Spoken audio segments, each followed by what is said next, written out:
Hi everyone, my name is Rachin and I welcome you to Yourpedia. So as you all know कि हमारे RCC का session चल रहा है, RCC के लाइव क्लासेस चल रही हैं.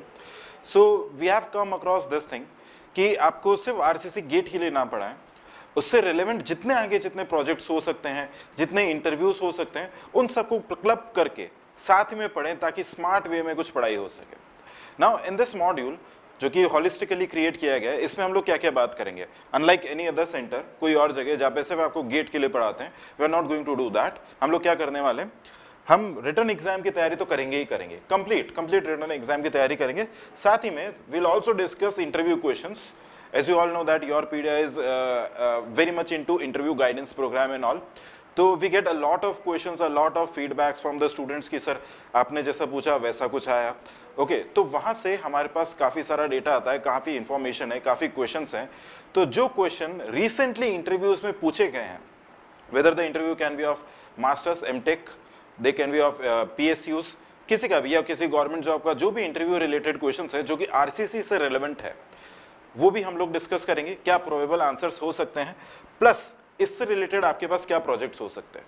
बहुत सारे स्टूडेंट्स को डाउट आता है कि सर हम प्रोजेक्ट क्या बनाएं, ओके जिससे हमारा आगे फ्यूचर में अच्छा हो. अगर आपका प्रोजेक्ट अच्छा होगा so it is highly possible कि आप मास्टर्स करने इंडिया में बहुत अच्छे IITs में जा सकते हैं या फिर आप अब्रॉड में भी जा सकते हैं. That is possible. सो हम लोग 3 पॉइंट ऑफ व्यू से इसको कवर करेंगे. Complete written test, because you know that without clearing GATE और any kind of written test interview का सवाल ही नहीं उठता है. एंड समटाइम्स हमारा जो इंटरव्यू है that is completely based on projects also, कि आपने क्या प्रोजेक्ट किया है. So will guide you that through that also. So देखें लाइक ये कुछ क्वेश्चंस हैं, इजी क्वेश्चंस है. Will covering this type of interview, this type of questions also. जिससे हम क्या कर रहे हैं, जैसे अगर आपको PSU के लिए तैयार करना है, ओके तो मैं आपको बताऊंगा आपको कौन कौन से क्वेश्चंस करने चाहिए. अगर आपको ये these are of very very easy to moderate level है, बिल्कुल easy to moderate. First question 2008 में पूछा गया, straightforward 20 seconds question, 20 second, very simple question. Now coming to tough part, I will also tell you कि अगर ये question आपको gate में या किसी और एग्जाम में दिखता है, इररिस्पेक्टिव, वो हो सकता है इंजीनियरिंग सर्विसेज में आए, हो सकता है SSC JEE के अंदर आए, हो सकता है गेट में आए, किसी और एग्जाम में, हो सकता है किसी PSU के इंटरव्यू में आए, तो आप उसे किस तरीके से सॉल्व करेंगे. ये टफ क्वेश्चन है which takes around 3 to 4 minutes. उसको जल्दी कैसे करना है, किस तरीके से करेंगे, वो सारी हम लोग बात करेंगे. This is regarding your complete GATE की तैयारी यानी रिटन टेस्ट की, जो कि आपका प्री एलिमिनरी टेस्ट है. किसी भी जॉब के लिए या मास्टर्स के लिए this is a preliminary test, सिर्फ शॉर्ट लिस्टिंग हो रहा है. नेक्स्ट, रिसेंटली जितने स्टूडेंट से इंटरव्यू में क्वेश्चंस पूछे गए हैं, जैसे पहला क्वेश्चन पूछा है, अगर आप आंसर दे सकते हैं तो please give it answer, that what are the disadvantages of using steel in concrete. Advantages सबको पता है, but interview I guess this was asked in किसी PSU में पूछा था, NMDC में भी, आई डोंट रिमेंबर अभी किसमें, बट ये किसी न किसी इंटरव्यू में पूछा गया. This what are the disadvantages of using steel in concrete. Another question was asked this, what exactly is LSM. LSM actually है क्या. आप लोग बोलते हो LSM लिमिट स्टेट मेथड है, that is just the full form. LSM होता क्या है, ये इंटरव्यू में पूछ लिया. These are just example questions जो कि मैंने आपके सामने रखे हैं. There are many other question which you can not even think about. कितनी बार क्या होता है, RCC के अंदर इलेक्ट्रोमैग्नेटिक वेव्स चल जाती है इंटरव्यू में, अगर आप इंटरव्यू सही डायरेक्शन में नहीं ले जा रहे हैं. नेक्स्ट, सम प्रोजेक्ट्स, जैसे आपको पता है अगर आपके प्रोजेक्ट अच्छे हैं तो आपको इंटरव्यू में it gives you an extra edge. Whether you are going for PSU का इंटरव्यू है या मास्टर्स IIT का, NIT का, किसी का भी इंटरव्यू है, तो it can give you an extra edge. Plus अगर आपने अच्छे तरीके से आपका प्रोजेक्ट प्रिपेयर किया है, सो देयर आर चांसेस कि आप इंडिया के बाहर भी जा सकते हैं, अब्रॉड भी जा सकते हैं for pursuing your higher studies. कुछ एग्जाम्पल्स हैं जो हमने सजेस्ट किए थे स्टूडेंट्स को. Arsenic removal from ground water by coagulation process, concrete cube testing. Basically 2-3 subject को मर्ज करके ये टॉपिक बना हुआ है. सो वेदर अगर आपकी कोई रिक्वायरमेंट एनवायरमेंट साइंस से आती है, you can go into that. Structure से आती है तो उससे भी जा सकते हैं. ओके तो देयर आर डिफरेंट टॉपिक्स, बहुत सारे टॉपिक्स हैं. Non destructive testing of concrete. Non destructive testing इस तरीके का कुछ टॉपिक है जिसके लिए IITs में there is a separate department. A lot of people might not know, but इसके लिए बिल्कुल सेपरेट से डिपार्टमेंट्स होते हैं. So this is how we are going to study. अगर आपने इस तरीके से एक सब्जेक्ट पढ़ा तो you will develop a habit of studying each and every subject like this, because our primary aim is not to qualify GATE. आपका career is the most important part, qualifying GATE is just giving the first step, सिर्फ पहला step qualify होगा आपका। एक बार आप qualify कर गए 1.5 लाख में से अगर आप 30,000 में से आप आ जाओगे 30,000 में, देन देयर आर चांसेस कि आपको पीएसयू मिलेगा या आईआईटी मिलेगा। अगर आपका लो गेट स्कोर है तब आप क्या करेंगे? So this all will come into play. Alright, इस तरीके से पढ़ेंगे तो मिनिमम आई कैन गारंटी कि आपका 50-50 मार्क्स बिल्कुल इजी तरीके से आ जाएगा, बिल्कुल आसान तरीके से। So I welcome you all, will start this session very soon. Please make proper notes while you study. जहां पे भी जरूरत होती है please pause the video, try to solve the question on your own. Okay, so I welcome you to Yourpedia, keep watching and keep making notes. Everyone, let's start this. Hi everyone, my name is Ruchin and I welcome you to Yourpedia. सो आज का जो session होने वाला है, हम लोगों ने numerical सारे कवर कर लिए। We have covered everything in module 1, okay, जो हमने बीम्स के लिए पढ़ा था। Okay, now next we are going to start off with third module, जो कि हमारा शेयर पे है। Module 1 was introduction, general introduction. Module 2 was design and analysis of beams using both LSM and WSM, और उसके रिलेवेंट हमने सारे जितने भी इंपॉर्टेंट क्वेश्चन थे वो भी हमने कर दिए। अब इसके बाद में नेक्स्ट हमारा स्टार्ट होता है module 3, that is on share. तो यहां पे लिखते हैं मॉड्यूल 3।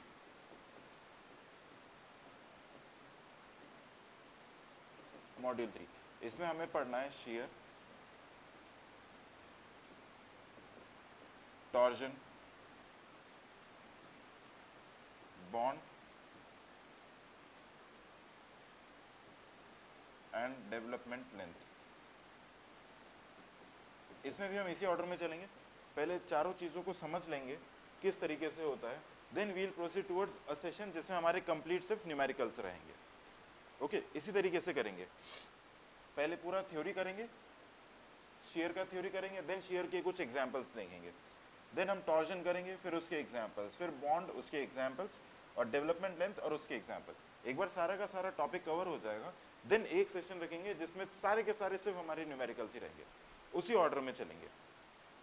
ओके, तो बेसिकली क्या है, हम लोगों को आज जो स्टार्ट करना है दैट इज शेयर। ओके, देखो मॉड्यूल 3 में we are studying limit state of collapse, limit state of collapse in share.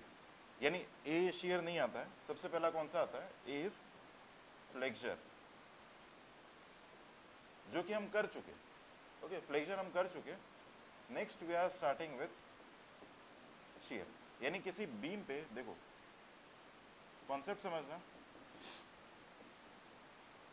किसी beam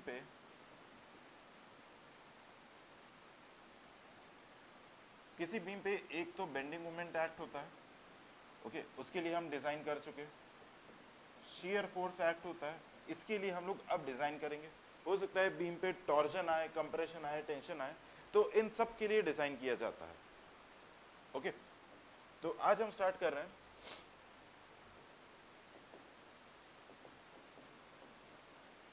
limit state of collapse in share, limit state of collapse in share. Module 3 का first part हम लोग start कर रहे हैं, limit state of collapse in share. ठीक है, limit state of collapse in share. देखो, जब हम ये बोलते हैं कि हमें किसी बीम को बेंडिंग मोमेंट के इफेक्ट से बचाना है, ओके,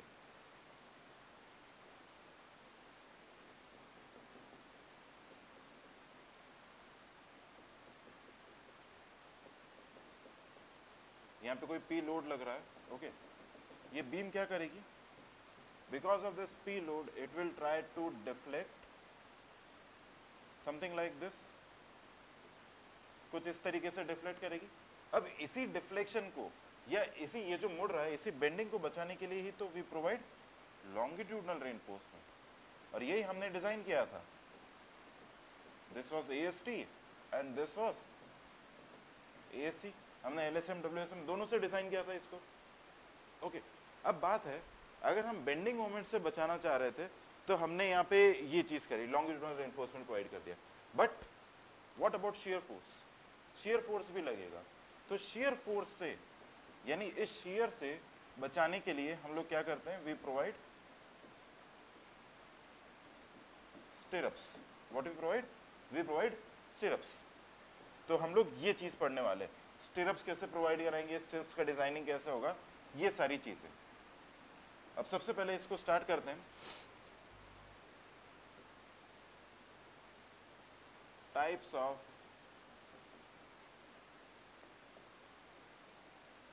फेलियर और cracks. Okay, type of failure और क्रैक्स। सबसे पहले देखेंगे, दिस इज फ्लेक्सुरल क्रैक्स। ठीक है, फ्लेक्सुरल क्रैक्स। देखो, मान लो कि कोई बीम है,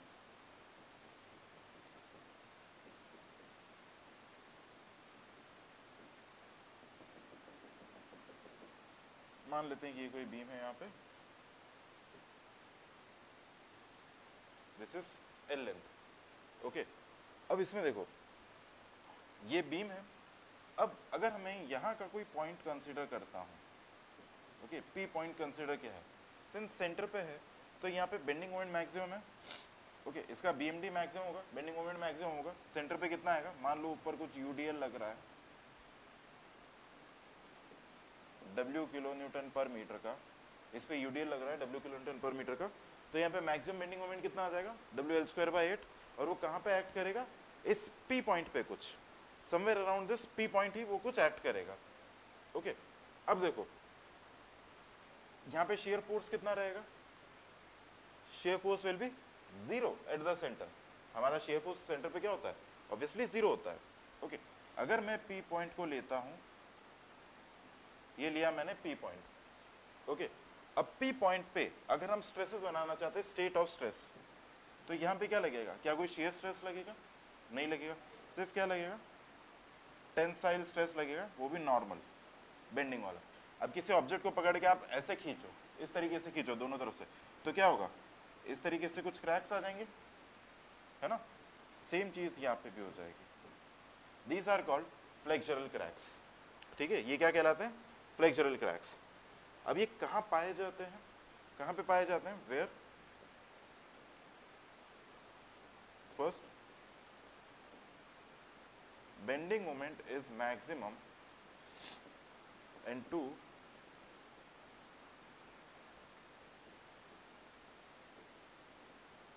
share force is negligible.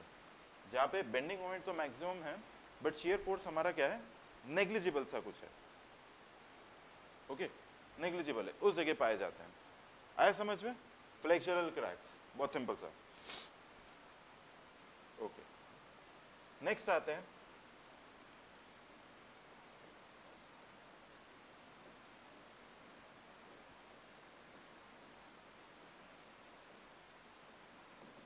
Web shear cracks. ठीक है, वेब शियर क्रैक्स। पहला क्रैक क्या है, फ्लेक्सुरल क्रैक। दूसरा हमारा है वेब शियर क्रैक। देखो यहां पे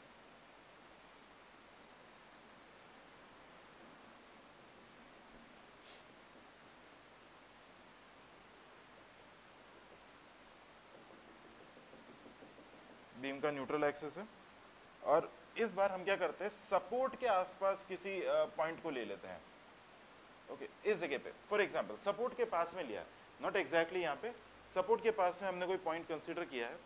तो यहाँ पे इस पी पॉइंट पे क्या होगा, और हाँ हमेशा ध्यान रहे हम न्यूट्रल एक्सिस के नीचे कंसीडर करेंगे, नीचे न्यूट्रल एक्सिस के, क्योंकि न्यूट्रल एक्सिस के ऊपर तो जोन हमेशा कंप्रेशन में रहेगा।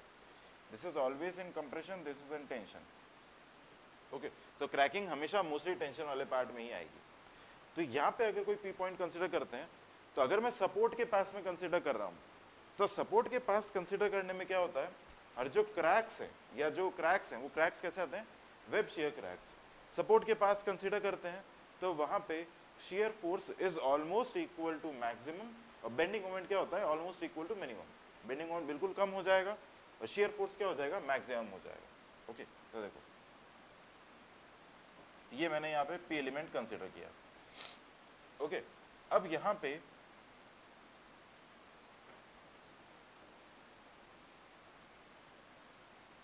किसी भी डायरेक्शन में आप बना सकते हैं, it does not matter. Okay, ये हमारे लिए शेयर एक्ट हो रहा है। बेंडिंग स्ट्रेस कुछ भी एक्ट नहीं होगा क्योंकि सपोर्ट के पास में है।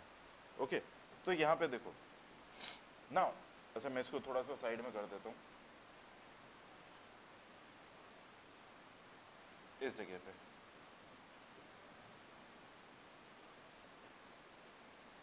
ठीक है, आप समझ सकोगे। ओके, अच्छा देखो, अगर मैं इस वाले को और इस वाले को, इसको और इसको अगर मैं पकड़ूं तो क्या मुझे ये एक ऐसा रिजल्टेंट दिखाई देगा, और इसको इसको पकड़ें तो क्या हमें ऐसा कुछ रिजल्टेंट दिखाई देगा।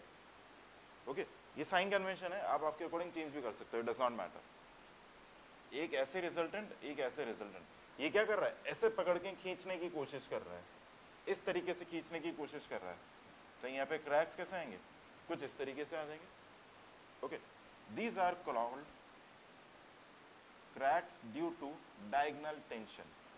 These are called cracks due to diagonal tension. ठीक है, ये क्या होता है, cracks due to diagonal tension। अब देखो, अब जैसा कि हमने ये अज्यूम किया है वैसा ही ये चीज भी हो सकता है इसी एलिमेंट में। Let me draw it with a different colour.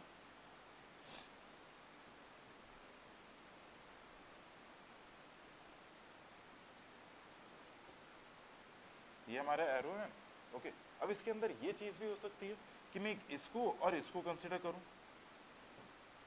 देखना यहाँ पे, अगर मैं इसको और इसको कंसीडर करता हूं तो मेरे एक ऐसा कंप्रेसर मिल जाएगा, और इन दोनों को कंसीडर करते हैं तो ऐसा कुछ मिल जाएगा। करेक्ट, इस तरीके से कुछ दबाने वाले स्ट्रेस आ सकते हैं, कंप्रेसिव स्ट्रेस आ सकते हैं। इन दोनों में से कोई सा भी कॉम्बिनेशन हो सकता है। ओके, कोई सा भी कॉम्बिनेशन हो सकता है। तो यहां पे अगर कंप्रेस करते हैं तो कौन से क्रैक्स आएंगे, because of diagonal compression. Cracks due to diagonal compression. ये चीज आपको कहीं नहीं बताएंगे इतना डिटेल में कि cracks due to diagonal tension क्या है, cracks due to diagonal compression क्या है। बट जब तक आपको ये चीज पता नहीं चलेगी आप इंटरव्यू वाला पार्ट सॉल्व नहीं कर पाओगे। ओके, बिकॉज इंटरव्यू में ये सारी चीजें आ जाएंगी। Cracks due to diagonal tension क्या है, cracks due to diagonal compression क्या है। ओके, अब देखो, अगर डायगोनल टेंशन से बचाना है, ओके, इसके कारण क्रैक्स आ सकते हैं। वेब शियर क्रैक्स में दो तरीके से क्रैक्स आ सकते हैं। एक होता है डायगोनल टेंशन के कारण इस तरीके से खींच रहे हैं, और दूसरा डायगोनल कंप्रेशन के कारण इस तरीके से कंप्रेस कर रहे हैं। But since concrete is already very good in compression, okay, concrete जो है कंप्रेशन में ऑलरेडी बहुत अच्छा होता है, तो उसको इस वाले से इतना ज्यादा खतरा नहीं है। उसको डर किससे, इस वाले से। ओके, तो cracks due to diagonal tension, तो यहां पे लिखेंगे cracks due to diagonal tension. इससे बचाने के लिए to prevent we provide shear reinforcement in the form of stirrups। हम क्या प्रोवाइड करते हैं, shear reinforcement in the form of stirrups की फॉर्म में shear reinforcement प्रोवाइड करते हैं। अभी इसी का हम लोगों को डिजाइनिंग पढ़ना है, तो डोंट वरी। और क्रैक्स ड्यू टू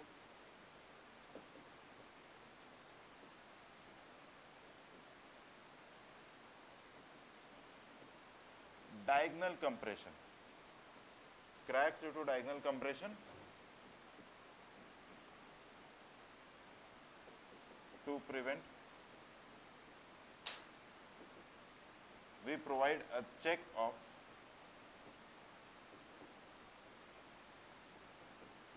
टाउसी मैक्स। आगे आ जाएगा कि टाउसी मैक्स क्या है। अभी तक इतना सा स्टोरी समझो कि अगर फॉर एग्जांपल अगर जो क्रैक्स आ रहे हैं, क्रैक्स डायगोनल टेंशन की वजह से आ रहे हैं, तो हम क्या करेंगे, shear reinforcement प्रोवाइड कराएंगे स्टिरप्स। और अगर डायगोनल कंप्रेशन के कारण आ रहे हैं तो हम क्या करेंगे, टाउसी मैक्स का चेक लगा देते हैं। ओके, जो डिजाइन प्रोसेस में। अब ये जो क्रैक्स हैं, web share cracks,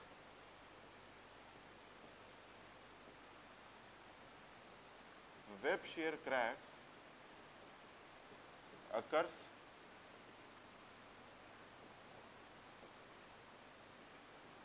where shear force is maximum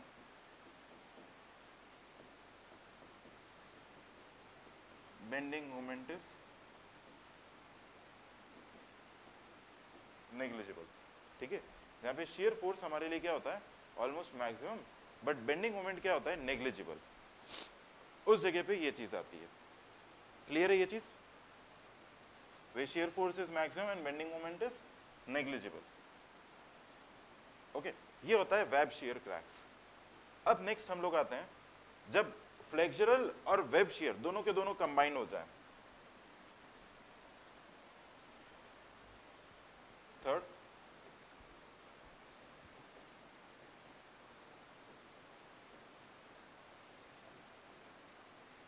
flexural web shear cracks. Okay, flexural web shear cracks. देखो यहां पे मान लो ऐसे ये कोई बीम है,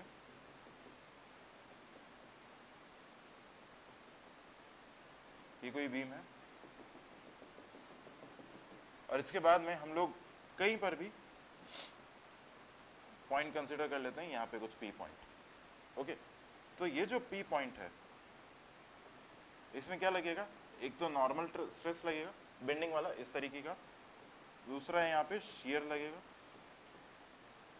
शेयर का डायरेक्शन आप कुछ भी ले सकते हो, उसमें परेशान नहीं होना है. ओके, तो यहाँ पे डिपेंडिंग अपॉन द मैग्नीट्यूड, ठीक है, कौन सी वैल्यू ज्यादा है, तो यहाँ पे दोनों क्रैक्स का कॉम्बिनेशन लगता है. ओके, दोनों क्रैक्स से क्या लगता है, कॉम्बिनेशन लगता है. तो यहाँ पे जो क्रैक्स आते हैं, तो क्रैक्स, ये क्रैक समवेयर लाइक दिस कुछ ऐसे आते हैं और यहाँ से ऐसे चल के स्ट्रेट हो जाते हैं, और सेम फ्रॉम हियर ऑल्सो. ये इतने ज्यादा हमको ध्यान से नहीं पढ़ना है. ओके, तो यहाँ पे these cracks occurs where a shear force is significant and B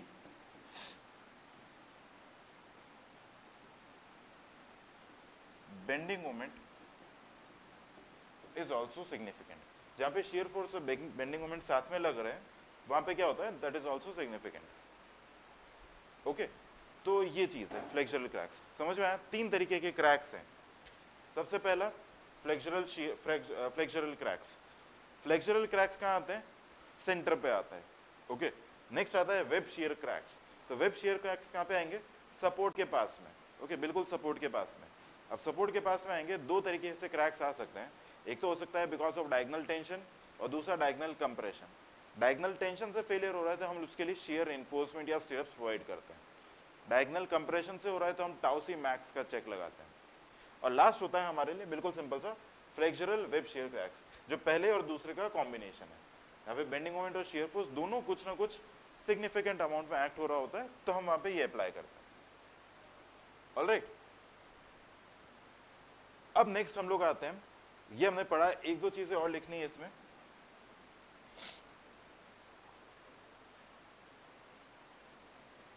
जैसे मान लो कि ये है बीम,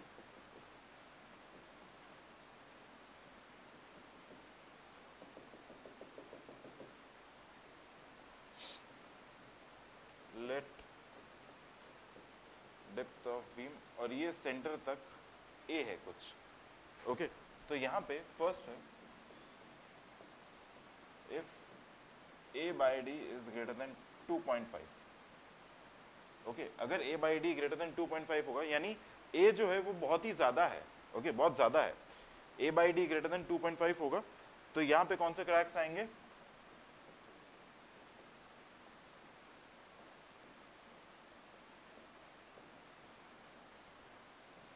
फ्लेक्सुरल शेयर नहीं, flexural cracks. Flexural cracks. Second, if 1 से लेके 2.5 के बीच में, तो it will give flexural shear cracks. Okay, third, a by D less than 1, यानी a बिल्कुल कम हो गया, बिल्कुल सपोर्ट के पास में आ गए, तो यहां पे क्या होगा, web shear cracks. Okay, web shear cracks. ये तीन चीजें ध्यान रखनी है, आपको किसी ऑब्जेक्टिव एग्जाम में पूछ सकते हैं। ओके, कन्वेंशनल गेट में या ईएस में या एसएससी जेई के सब्जेक्टिव में तो नहीं आता है। ओके, बट आपको बाकी दूसरे ऑब्जेक्टिव पेपर्स में पूछ सकते हैं, जैसे ईएस का ऑब्जेक्टिव हो गया या किसी पीएसयू का एग्जाम है उसके ऑब्जेक्टिव में, तो वहां पे ये चीज पूछी जा सकती है। ओके, तो थोड़ा इसका ध्यान रखना है। If a by D is less than 1, web shear cracks.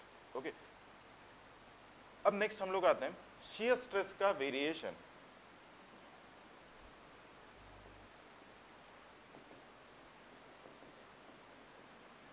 Variation of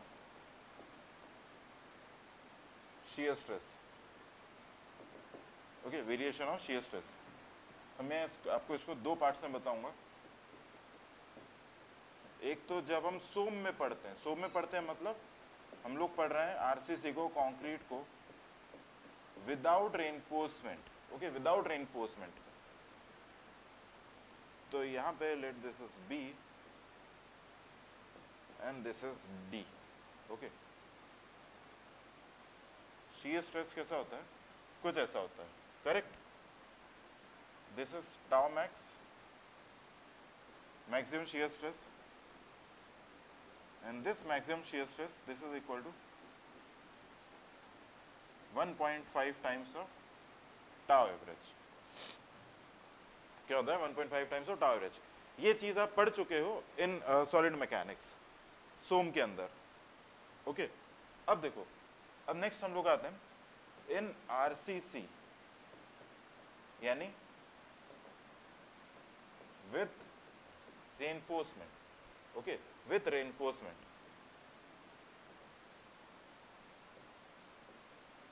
B, अगर यहां पे रेनफोर्समेंट है, this will be D. Okay, effective depth कितना है, डी। अब इसके लिए देखो शियर स्ट्रेस का वेरिएशन कैसा आएगा।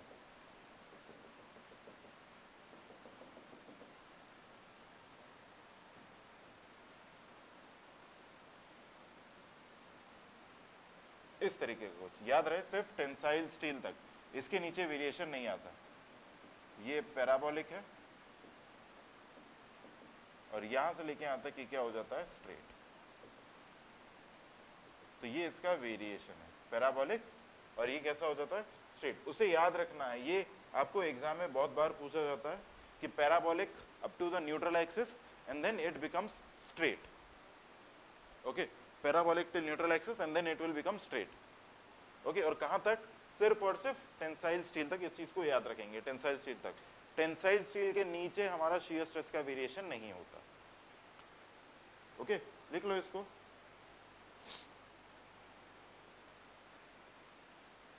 ओके, नेक्स्ट हम लोग आते हैं क्रिटिकल सेक्शन। ओके, शियर के लिए what is the critical section, क्योंकि डिजाइनिंग टोटली बेस्ड है क्रिटिकल सेक्शन पे, आपको पहले क्रिटिकल सेक्शन निकालना पड़ेगा। तो नेक्स्ट आते हैं हम लोग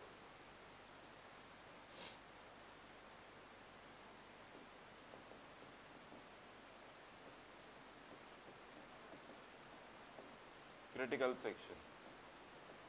okay,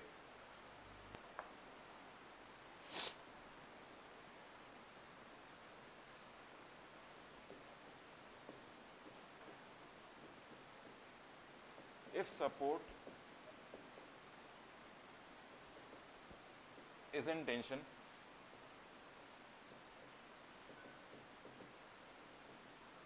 then critical section is at the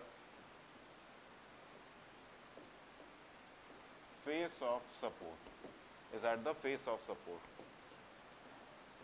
B, if support is in compression,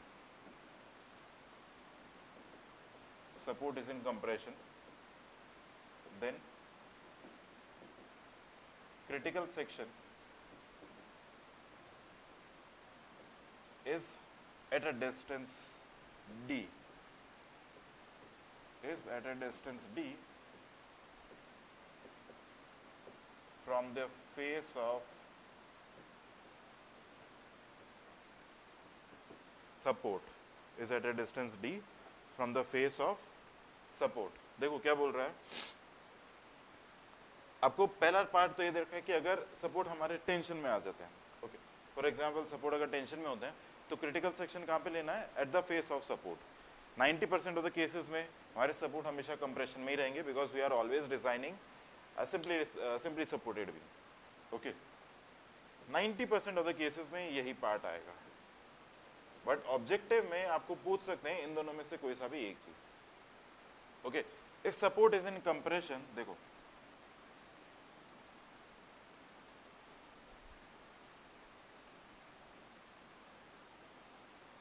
ये हो गए सपोर्ट,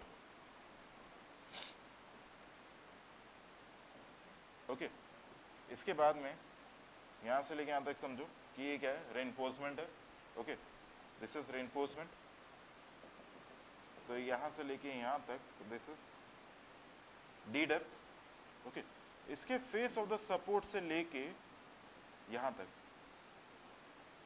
ये जो सेक्शन आएगा, this is our critical section X X, okay. अभी देखने में ऐसा लग रहा है कि ये सेंटर के पास में है, ओके, बट ये जो स्पान होगा that will be 5 metre 6 metre, वो डेप्थ होगा 300 mm कुछ, तो सपोर्ट के बिल्कुल पास में ही आएगा, ओके, बिल्कुल पास में आएगा सपोर्ट के। तो ये डी डेप्थ है या ये जो डी डिस्टेंस है, ये कहाँ पे, इसके फेस ऑफ द सपोर्ट से हम लोग डिस्टेंस निकाल रहे हैं, ऑलराइट।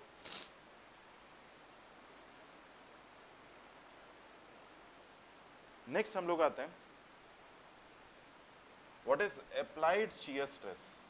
देखो होता क्या है, मान लो that total shear force acting is let's say 100 kilo Newton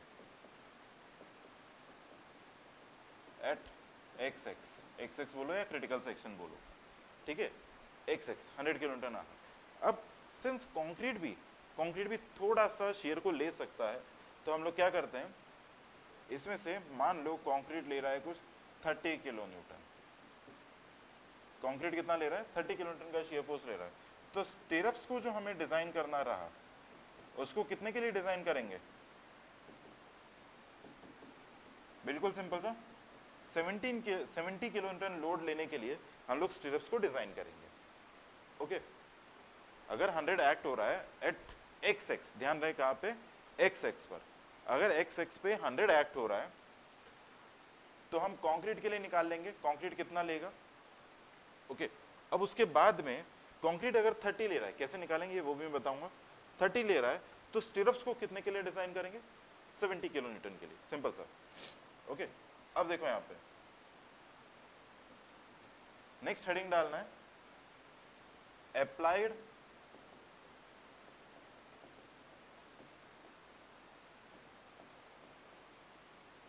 shear stress, applied shear stress, मतलब अगर कुछ shear force आ रही है, ओके, shear force हम निकाल सकते हैं बेंडिंग मोमेंट और इसके डायग्राम से shear force आप निकाल सकते हैं,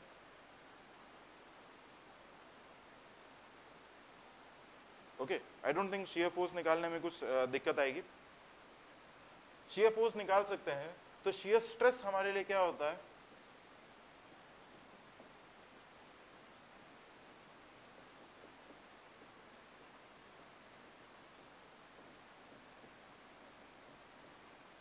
अपॉन BD स्क्वायर 10 बीटा, ये हमारे लिए होता है applied shear stress, okay, tau V, okay, where beta is slope angle. मान लो बीम हमें कुछ ऐसा दे रखा है, इस तरीके का कुछ बीम दे रखा है, ओके। तो यहां पे ये जो एंगल है ना, this angle is beta. For rectangular beam, अगर कोई ऐसा रेक्टेंगुलर बीम होता है तो रेक्टेंगुलर बीम के लिए बीटा कितना हो जाता है, 0। तो यहाँ पे टाउ वी हमारे लिए सिर्फ निकल के आ जाता है VU अपॉन BD, जो कि हम लोग पढ़ते हैं सिंपल सा, बट अब क्या है, क्वेश्चंस का लेवल चेंज हो गया है, तो आपको ये पूरा एक्सप्रेशन ध्यान रखना है, mu/bd² इंटू 10 बीटा, जो हमें mu पहले निकालते थे एग्जैक्टली वही चीज। अब प्लस माइनस को कैसे यूज करना है, if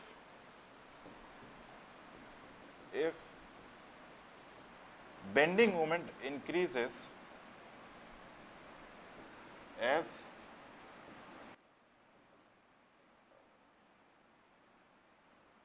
depth increases,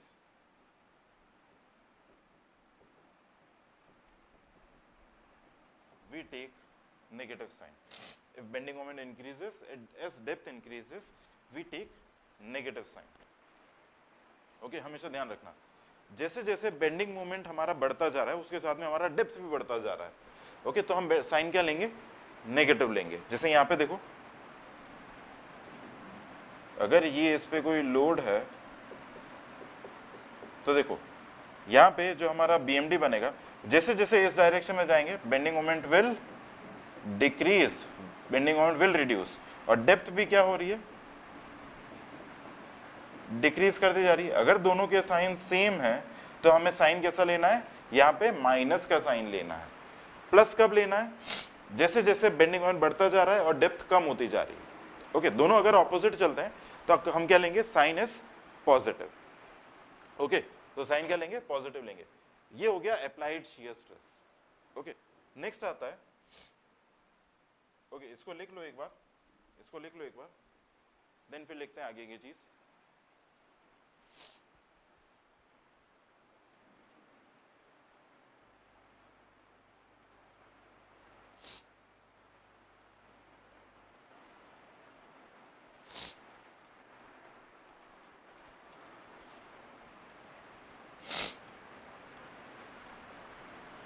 ओके, अब नेक्स्ट लिखना है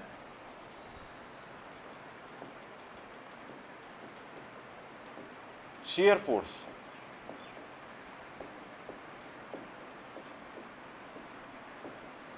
taken by concrete, VC, shear force taken by concrete, so that is equal to tau C into BD. Okay, tau C into BD, where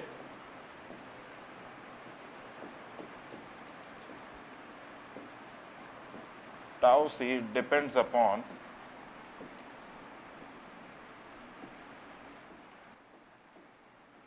grade of concrete and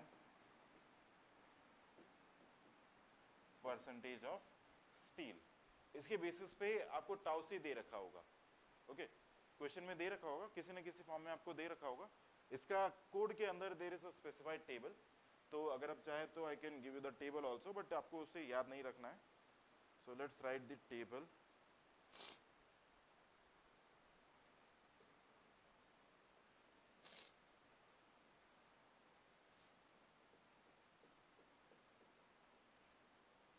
Percentage PT, M20 and M25. इन दो के लिए बता रहा हूँ, less than equal to 0.15, तो यहाँ पे it will be 0.28, 0.29, 0.25, it will be 0.36, 0.36, 0.50 के लिए 0.48, 0.49 and 0.75 के लिए 0.56 and 0.57। तो कुल मिला के ये आपको दे रखा होगा, so you don't have to worry about this कि हम टाउ सी कैसे निकालेंगे, ये आपको क्वेश्चन के अंदर दे रखा होगा। अगर आपको टाउ सी पता है तो वहां से आप वीसी का वैल्यू निकाल सकते हैं, सिंपल है, वीसी का वैल्यू निकाल सकते हैं। इसको लिख लो एक बार, देन आगे चलते हैं।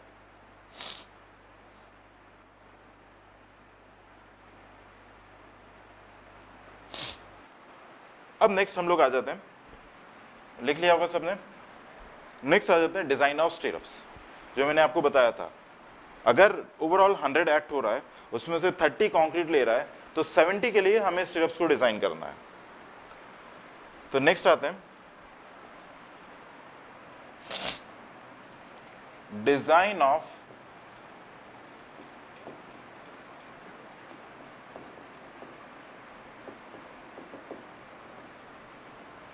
स्टिरअप्स। ठीक है, design of stirrups. First step, step 1, find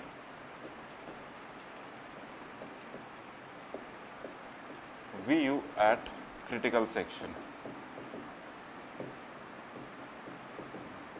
Okay, now this is factored shear force. Okay, factored shear force.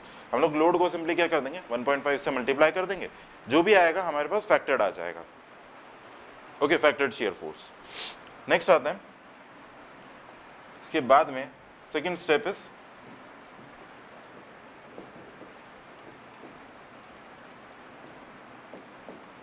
Calculate tau V. Tau V किसके बराबर है, V upon B D plus minus M U upon B D square tan beta.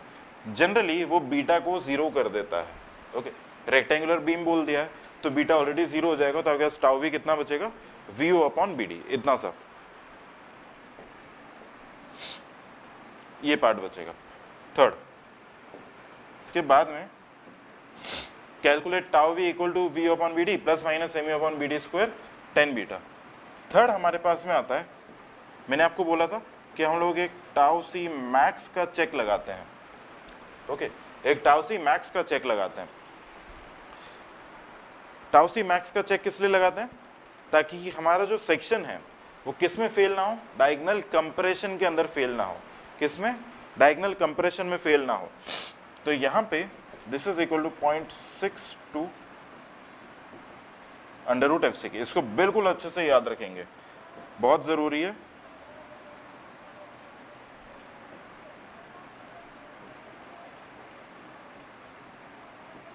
To check against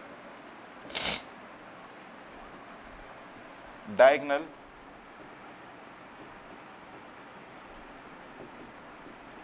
compression, to check against diagonal compression। अब इसके बाद next आते हैं, third step के बाद में फोर्थ स्टेप है find tau C from the table given. आपको जो भी टेबल दे रखी होगी उससे आपको टाउ सी का वैल्यू निकालना है। Okay, now what is tau C? Tau C is shear stress taken by concrete। इसी स्टेप्स को इसी ऑर्डर में फॉलो करना है, इन्हीं ऑर्डर में। अब आते हैं फिफ्थ स्टेप,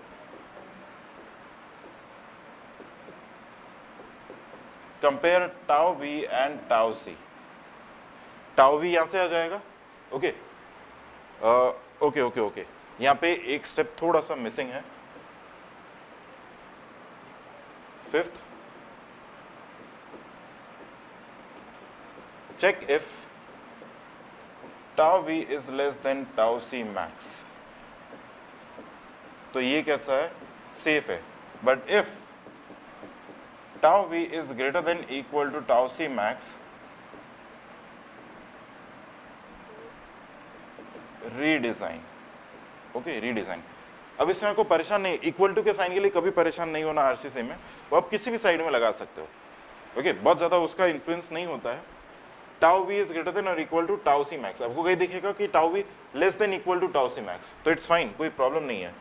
इसको हटा के इधर कर देते हैं, ऐसा कर देते हैं। ओके, तब तक ठीक है। बट अगर tau V greater than tau C max हो गया तो क्या होगा, बीम हमारा डायगोनल कंप्रेशन में फेल कर सकता है। ओके, इसलिए हम लोग जैसे ही इसको चेक करते हैं, if tau V greater than tau C max, redesign the entire section. Okay, आपका एमयू बदलो, कुछ भी बदलो, टाउ वी हमेशा टाउ सी मैक्स से कम आना चाहिए, हमेशा कम रहना चाहिए। Okay, next comes sixth, compare tau V and tau C. Okay, tau V और टाउ सी को क्या करना है, कंपेयर करना है। अब यहां से थोड़ा सा इंपॉर्टेंट पार्ट शुरू होता है। जो कि आपको किसी भी एग्जाम के लिए, whether you are going for GATE, engineering services, SSC, JEE या किसी पीएसयू का आपको एग्जाम है, किसी का भी एग्जाम है, तो आपको यहाँ से थोड़ा ध्यान रखना है। ओके, अब इसमें फर्स्ट पार्ट आता है, if tau v is less than 0.5 tau c, tau v less than 0.5 tau c, then no shear reinforcement is provided. लिख लो ध्यान से, एक एक स्टेप समझ लो। डिजाइन फॉर शेयर में सबसे पहला होता है हमें शेयर फोर्स निकालना होता है क्रिटिकल सेक्शन पे, जो मैंने आपको बताया। अगर सपोर्ट कंप्रेशन में है तो it is at a distance d from the face of support. Okay, next हमारे पास में आता है, आप निकालोगे टाउ वी। टाउ वी किसके बराबर है? v upon B D plus minus mu upon B D square 10 beta. सारे टर्म्स मैंने बताए। अब टाउ वी के बाद हम निकालते हैं tau C max 0.62 root F C के। फोर्थ स्टेप में हम टाउ सी का वैल्यू निकालते हैं। ओके, टाउ सी क्या है? Shear stress taken by concrete. जब आपको एक स्टैंडर्ड टेबल दे रखा होगा तो उस टेबल से आप टाउ सी का वैल्यू निकाल सकते हैं। फिफ्थ, ये जो टाउ वी आया है, इस टाउ वी को और इस टाउ सी मैक्स, इस टाउ वी और इस टाउ सी मैक्स को हम क्या करेंगे? कंपेयर करेंगे। हमेशा आपका जो टाउ वी है that should be less than or equal to tau C max. That should always be less than or equal to tau C max. अगर greater than tau C max हो गया तो we'll have to redesign the entire section, सब कुछ redesign करना पड़ेगा। आपका tau we कभी भी टाउ सी मैक्स से ज्यादा नहीं आना चाहिए। Sixth, you need to compare tau V and tau C. हमें क्या करना है? सिक्स स्टेप, जो कि यहां से इंपॉर्टेंट पार्ट शुरू हो जाता है। सिक्स से हमें टाउ वी और टाउ सी को कंपेयर करना है। अगर tau V less than 0.5 tau C आता है, लेस देन 0.5 टाउ सी आता है, तो वहां पे no shear reinforcement is provided. किसी भी तरीके का कोई शियर एनफोर्समेंट हम लोग यहां पे प्रोवाइड नहीं करते हैं। ओके, अब इसके बी पार्ट पे आते हैं। If 0.5 tau C less than tau V less than tau C. Tau V जो है 0.5 टाउ सी और टाउ सी के बीच में लाया करता है, तो यहां पे we provide minimum shear reinforcement. Okay, we provide minimum shear reinforcement. अब देखो, शियर एनफोर्समेंट जो होता है, जो भी शियर एनफोर्समेंट होता है, हम लोग उसको बेसिकली कैसे प्रोवाइड करते हैं? जैसे हम लोग पहले क्या कर रहे थे, एक छोटा सा कॉन्सेप्ट देख लो, मे बी नेक्स्ट पेज पे करते हैं। कॉन्सेप्ट समझ लो, जैसे हम AST प्रोवाइड करते थे। ओके, AST प्रोवाइड करते थे, तो AST के लिए हम क्या करते थे? कुछ डाया अज्यूम करते थे और हम लोग नंबर ऑफ बार्स निकाल लेते थे। अगर मुझे पता है कि बीम का विड्थ है लेट से 300 mm, ओके, 300 mm इसका विड्थ है, और यहाँ पे मुझे मान लो कि 320 mm फाई लगाना है। ओके, 320 mm फाई कुछ है, तो यहाँ पे क्या लगभग स्पेसिंग कितना आ जाएगा? इन दो के बीच का स्पेसिंग आपको दिख रहा होगा। हमें इसको ओवरऑल 4 इक्वल पार्ट्स में डिवाइड करना पड़ रहा है। 300 डिवाइडेड बाय 4 इज रफली इक्वल टू 75, यानी दो रेनफोर्समेंट के बीच का स्पेसिंग रफली कितना है? 75 mm। Obviously I have not considered 20 mm into part, मैंने इसको पॉइंट मान के कर लिया है, बट रफली कुछ ऐसे निकाल सकते हैं। ओके, अब शियर के केस में हम लोग क्या करते हैं? What happens actually in case of shear, जैसे मान लो कि ये हमारा सेक्शन है D और यहां पे है ये D।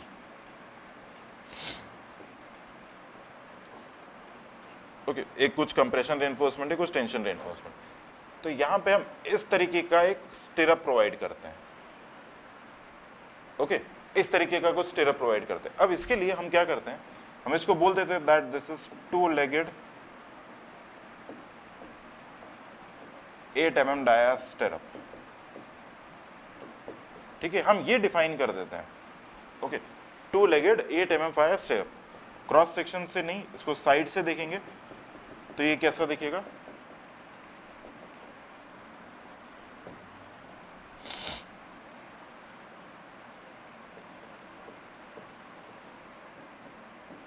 ASC और ये AST। अब देखो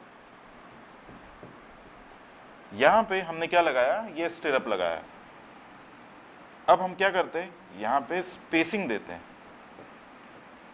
स्पेसिंग बिटवीन स्टिरअप्स, SV। हम क्या प्रोवाइड कर रहे हैं, यहाँ पे स्पेसिंग प्रोवाइड कर रहे हैं।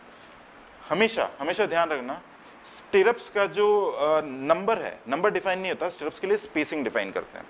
अगर स्पेसिंग ज्यादा है स्टिरअप्स के बीच में, दो स्टेप्स के बीच में अगर स्पेसिंग ज्यादा है, तो हमारा रिक्वायर्ड शियर एनफोर्समेंट क्या हो जाएगा, कम हो जाएगा।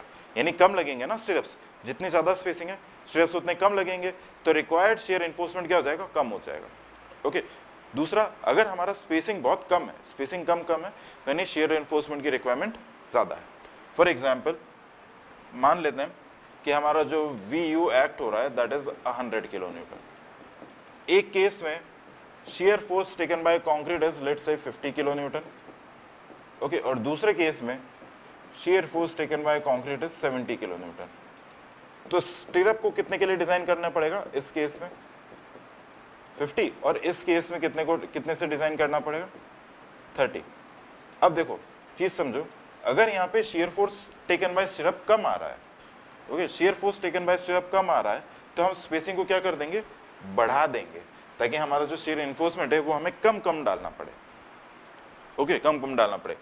इसी तरीके से यहाँ पे अगर यहाँ पे में शियर फोर्स ज्यादा है टेकन बाय स्टिरअप, तो हम क्या करेंगे, स्पेसिंग को कम कर देंगे। हम स्पेसिंग गवर्न करते हैं, वी अज्यूम दिस, ओके, ये हम लोग अज्यूम करते हैं, और उसके साथ में हम क्या करते हैं, स्पेसिंग को गवर्न करते हैं। ओके, अब आते हैं यहाँ पे, we provide minimum shear reinforcement. Okay, so the minimum shear reinforcement is given by ASV upon BSV should not be less than 0.4 upon 0.87 Fy. Okay, ASV upon BSV should not be less than 0.4 upon 0.87 Fy. Okay, where SV is spacing between stirrups। SV क्या है, spacing between the stirrups है।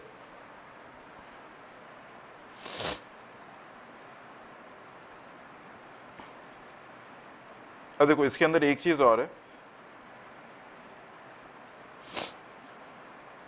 अगर जैसे हम लोग ये बोलते हैं ASV, अगर जैसे मुझे निकालना है, फॉर एग्जांपल हमने कुछ प्रोवाइड किया है, यहाँ पे ही बना रहा हूँ मैं क्योंकि उधर पे मुझे आपको कुछ और भी लिखवाना है। ये बीम का क्रॉस सेक्शन है, ये कंप्रेशन रेइंफोर्समेंट, ये टेंशन रेइंफोर्समेंट, और यहां से स्टिरअप आया है। Okay, this is called to legged, दो लेग हैं इसके, to legged, let's say 8 mm fire, 8 mm fire stirrup of grade let's say FE 250। ध्यान रहे ये हमारे लिए क्या है, दिस इज लॉन्गिट्यूडनल रेइंफोर्समेंट, वो हमारे लिए क्या है, लॉन्गिट्यूडनल रेइंफोर्समेंट है, और ये जो हमने प्रोवाइड किया है ये क्या है, हमारे लिए स्टिरअप है। Okay, that is stirrup for us, ये हमारे लिए स्टिरअप है और ये लॉन्गिट्यूडनल रेइंफोर्समेंट है। दोनों का ग्रेड अलग अलग हो सकता है। अब ASV कैसे निकलता है, टू लेग्ड है, π/4 × 8²। हम क्या करते हैं, हम ASV अज्यूम कर लेते हैं, ASV अज्यूम कर लेते हैं और स्पेसिंग निकालते हैं। ओके, जैसे ये टू लेग्ड है, उसी तरीके से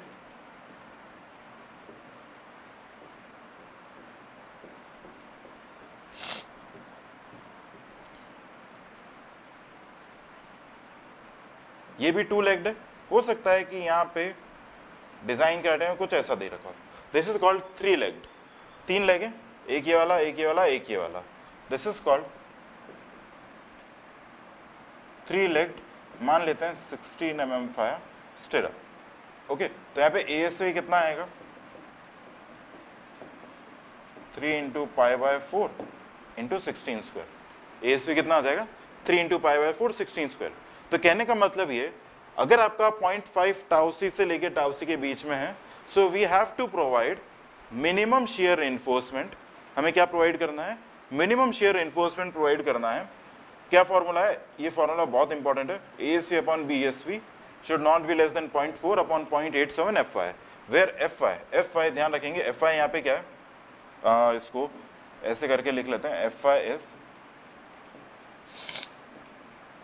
grade of steel of stirrup. Okay, ध्यान रखेंगे स्टिरअप का ग्रेड ऑफ स्टील है। ओके, बी हमारा विड्थ ऑफ सेक्शन होता है, बाकी सारी चीजें क्लियर होंगी। Okay, now why minimum shear enforcement is provided, उस पर क्वेश्चन आ जाता है। ओके, तो इसको एक बार लिख लो, मैं यहीं पे इन चीजों को रिमूव करके यहीं पे बताऊंगा why do we provide minimum shear reinforcement. तो इसे एक बार लिख लो, देन इसके कुछ पॉइंट्स हैं वो लिख लेते हैं।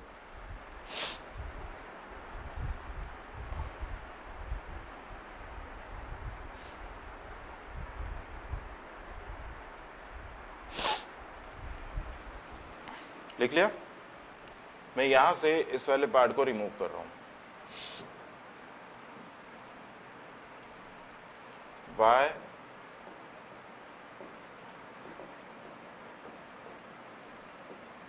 minimum shear reinforcement is provided? Why minimum shear reinforcement is provided? First, इसके 4-5 कुछ पॉइंट्स हैं। फर्स्ट है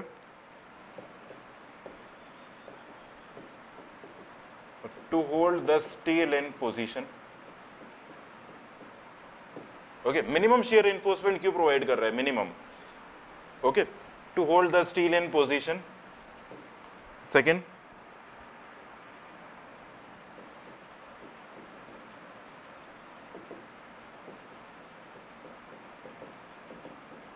to provide ductility. Third,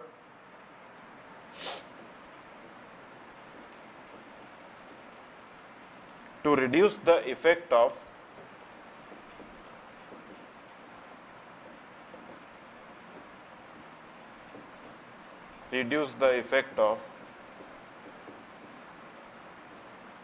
creep and shrinkage.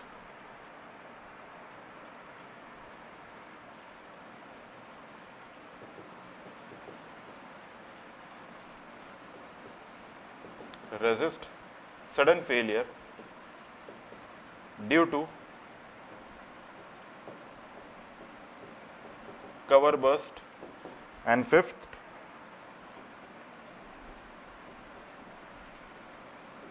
to tackle compatibility torsion. To tackle compatibility torsion. Okay, to tackle compatibility torsion.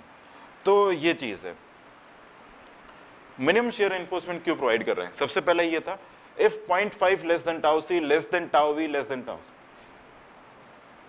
ये वाला scenario अगर आता है तो आपको क्या करना है, we have to provide minimum shear reinforcement. क्या फॉर्मूला है, ASV upon BSV should not be less than 0.4 upon 0.87 FY। Okay, this is going to be our case. ये बी पार्ट हुआ। अब सी, अगर tau V, okay, tau V पहला केस क्या था हमारा कि अगर tau V less than 0.5 tau C है, ओके, सेकेंड टाउ वी 0.5 और 1 टाउ सी के बीच में है। थर्ड आएगा if tau V is greater than tau C, okay, if tau V is greater than tau C,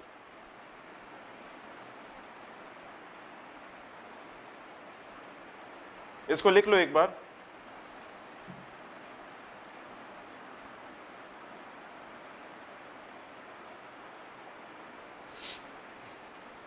तो इसमें लिखेंगे। नेक्स्ट आते हैं, let me remove everything. C, six का C, if tau V is greater than tau C then provide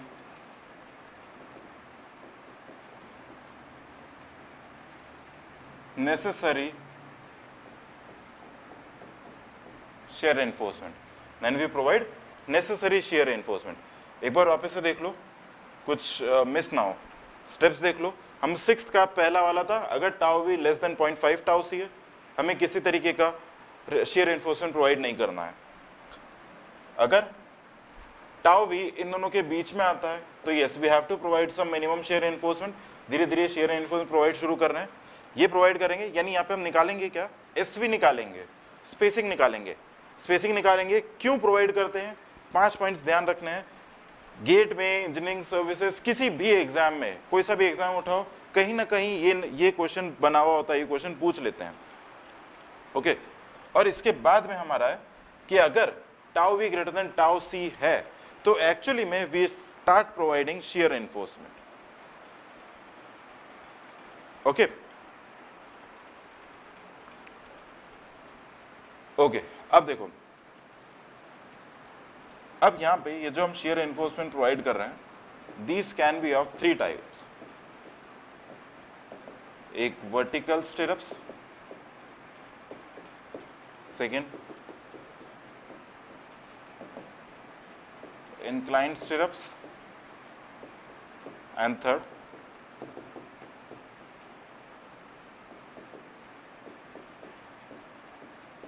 bent up bars। तो आपको bent up bars का सिर्फ नाम ध्यान रखना है कि बेंट अप बार्स भी कुछ होते हैं, बाकी आपको क्या ध्यान रखना है, वर्टिकल स्टिरप्स और इंक्लाइंड स्टिरप्स, ये 2 चीजें। तो फर्स्ट हम लोग स्टार्ट करेंगे विथ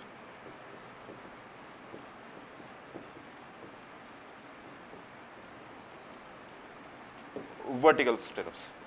ओके, वर्टिकल स्टिरप्स कितना आएगा, ASV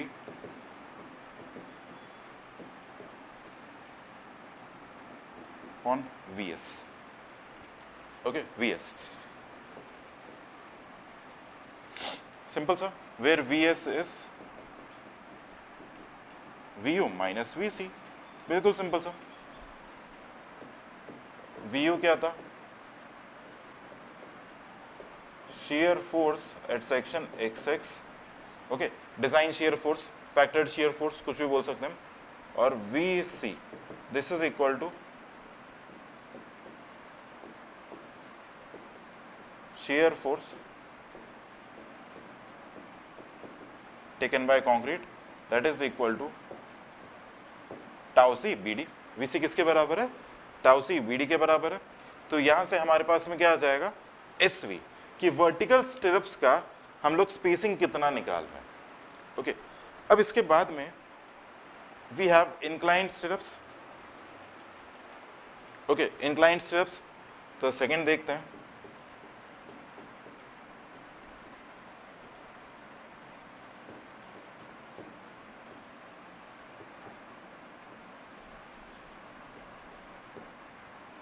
इंक्लाइंड स्टिरप्स, ओके, तो इंक्लाइंड स्टिरप्स के लिए लिख लो, फॉर्मूला क्या है, बिल्कुल सिंपल सा है, एक छोटा सा चेंज आता है, that is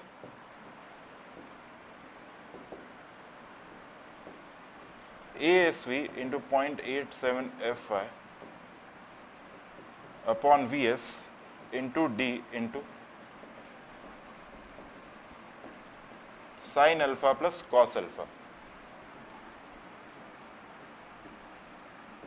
generally alpha equal to 45 degrees, generally alpha 45 degrees रहेगा, यानी ये जो स्टिरप्स है ये कैसे इंक्लाइंड है। अब इसके अंदर सारी चीजें क्लियर होंगी। एसवी क्या है, स्पेसिंग ऑफ द स्टिरप है। Okay, SV is spacing of stirrup. FY क्या है, grade of steel used for stirrup.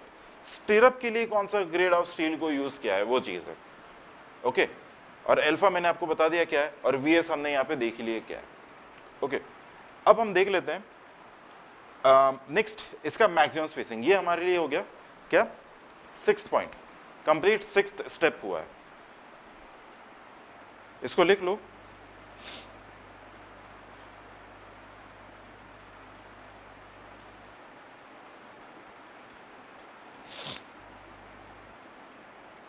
Last में हम लोग इसको चेक करेंगे with 7th maximum spacing.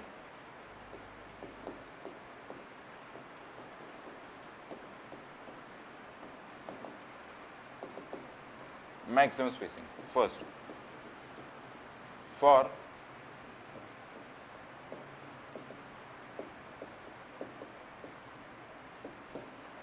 vertical stirrup,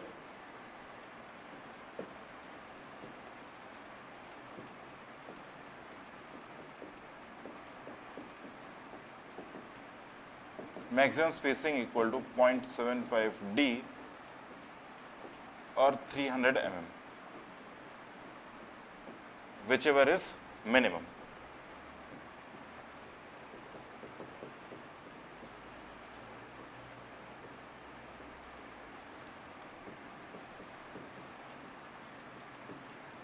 For inclined stirrup, the maximum spacing is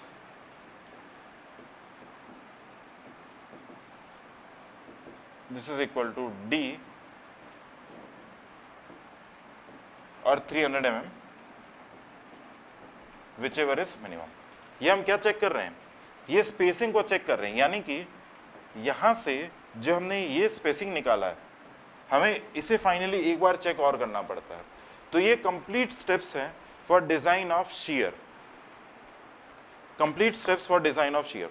किसी भी तरीके का आपका क्वेश्चन आएगा शियर का, अगर आप ये स्टेप्स फॉलो करोगे तो क्वेश्चन हो जाएगा 100%. It's my personal guarantee. कोई सा भी ऐसा क्वेश्चन नहीं होगा जो आप नहीं कर पाओगे. ओके, इररिस्पेक्टिव अगर आपको स्टिरअप बीम किसी भी शेप का दे दिया है, जैसा जनरली अब क्वेश्चन आने लगे हैं, तो बीम का शेप रेक्टेंगुलर नहीं, हॉर्न्स्ड बीम दे देते हैं, अलग अलग तरीके की बीम देते हैं. ओके, ये क्वेश्चन करने के पीछे मोटिव ये है कि आपको बाकी सारी चीजें पता पड़ जाएं. इन केस अगर आपको कोई डेटा नहीं दे रखा है तो आपको कैसे अज्यूम करना है, क्या क्या चीजें अज्यूम करनी है. ओके, नेक्स्ट हम लोग एक सेशन करेंगे जिसमें हम लोग ऑब्जेक्टिव क्वेश्चंस के बारे में बात करेंगे, जो ऑब्जेक्टिव में आ सकता है, वेदर फॉर गेट और ईएस ऑब्जेक्टिव या किसी पीएसयू के पर्सपेक्टिव से. ऑलराइट, तो हम लोग स्टार्ट करते हैं इस क्वेश्चन पे, देखते हैं क्या क्या चीजें दे रखी है. ओके, क्वेश्चन दे रखा है, a rectangular reinforced concrete beam of M20 grade is 250 mm wide and 500 mm deep, provided with 316 mm 5 bars of Fe415 grade. Okay.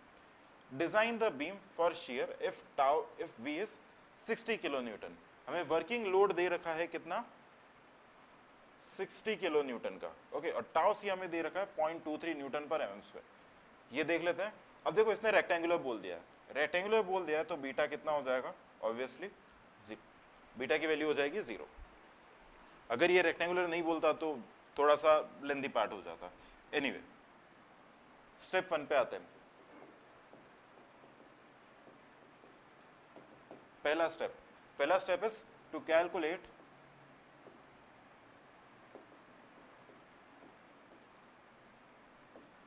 factored shear force VU. Since वो हमें कैसा दे रखा है, वर्किंग दे रखा है, तो this will be equal to 90 kilo newton. VU कितना आ जाएगा, 90 kilo newton. Okay,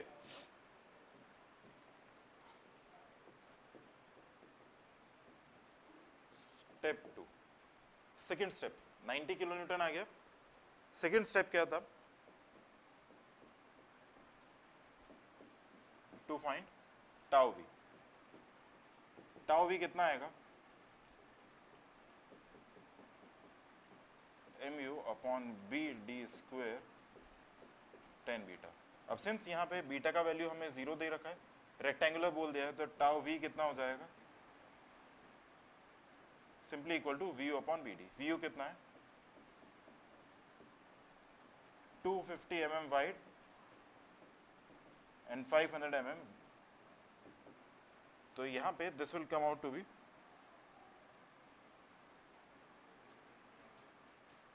0.72. This is 0.72 newton पर एमएम स्क्वायर. ये हमारे लिए आ गया टाउ वी. ओके, अब आते हैं स्टेप 3 पे. टाउ सी का वैल्यू उसने दे दिया है 0.23 न्यूटन पर mm square. Okay, fourth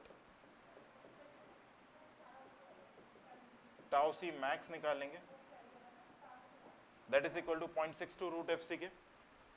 okay, F C के कितना है, 20 है, तो एफ सी के निकाल लेते हैं.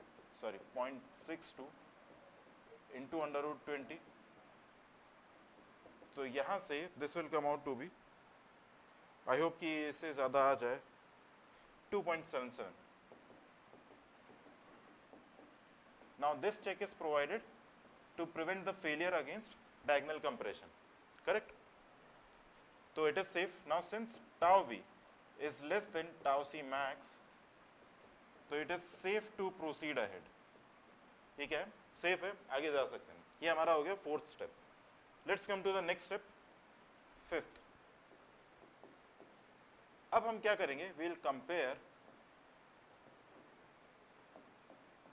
tau v and tau c. Okay. tau v हमारे लिए आया था 0.72 न्यूटन पर mm स्क्वायर और टाउ सी हमें दे रखा है 0.23 न्यूटन पर mm स्क्वायर. तो ये हमारा कैसा केस आ रहा है? सी वाला, where tau V is greater than tau C. तो कंपैरिजन में थर्ड केस आ रहा है tau V greater than tau C. अगर ये होता है tau V greater than tau C होता है, so we provide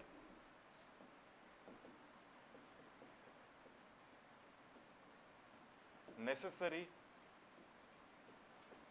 shear reinforcement. हम लोग नेसेसरी shear reinforcement प्रोवाइड करते हैं. कैसे प्रोवाइड करते हैं?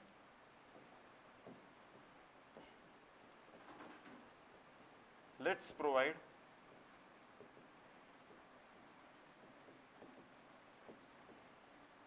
वर्टिकल shear reinforcement और vertical stirrup of grade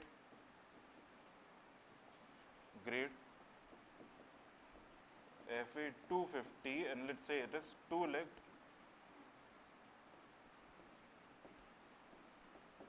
8 mm डायस्ट्रम. ये हम लोग प्रोवाइड कर रहे हैं, करेक्ट? तो इसके लिए ASV कितना हो जाएगा? 2 into pi by 4 into 8 square. कितना आएगा ये? 100.48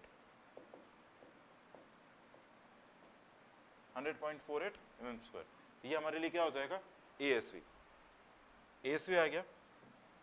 नेक्स्ट इज, एक बार जब आपके पास ASV आ चुका है, हम निकालेंगे VS, VU माइनस VC. ये हमारे लिए 90 है और VC का वैल्यू निकालना है, that is equal to tau C BD. यही बताया था. VC किसके बराबर है? Tau C BD. Tau C का वैल्यू हमें दे रखा है 0.23, B is 250 and D is 500. तो यहां से this value 28.75 kilo newton. VC कितना आएगा? 28.75 किलो न्यूटन. अब यहां पे VS कितना आएगा? This will B 90 minus 28.75. This value is 61.25 kilo Newton. VS is 61.25 kilo Newton. ठीक है, ये हमारे लिए क्या आ जाएगा? shear force for which stirrup has to be designed, 61.25 kilo newton. अब नेक्स्ट आते हैं, ये जब हमारे पास VS आ चुका, नेक्स्ट आते हैं वर्टिकल स्टिरअप पे.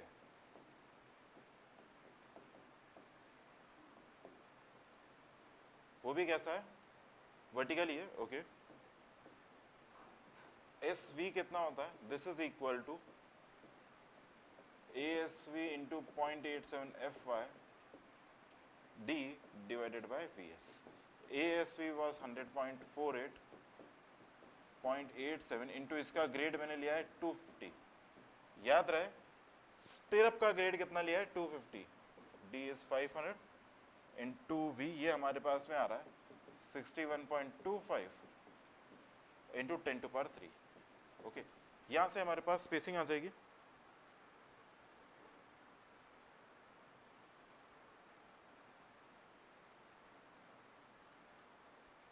178.4 mm. Finally, check for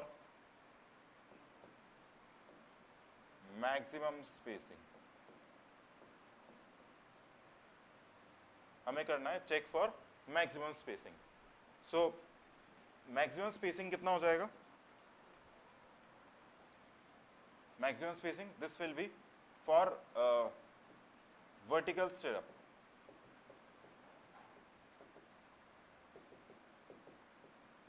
.75D or 300 mm,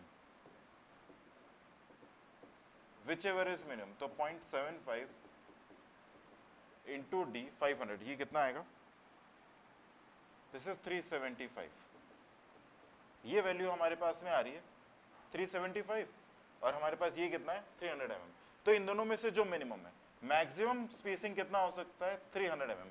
इससे ज़्यादा स्पेसिंग प्रोवाइड नहीं कर सकते. हमारा ये जो स्पेसिंग आ रहा है 178 आ रहा है. ओके, तो देयरफॉर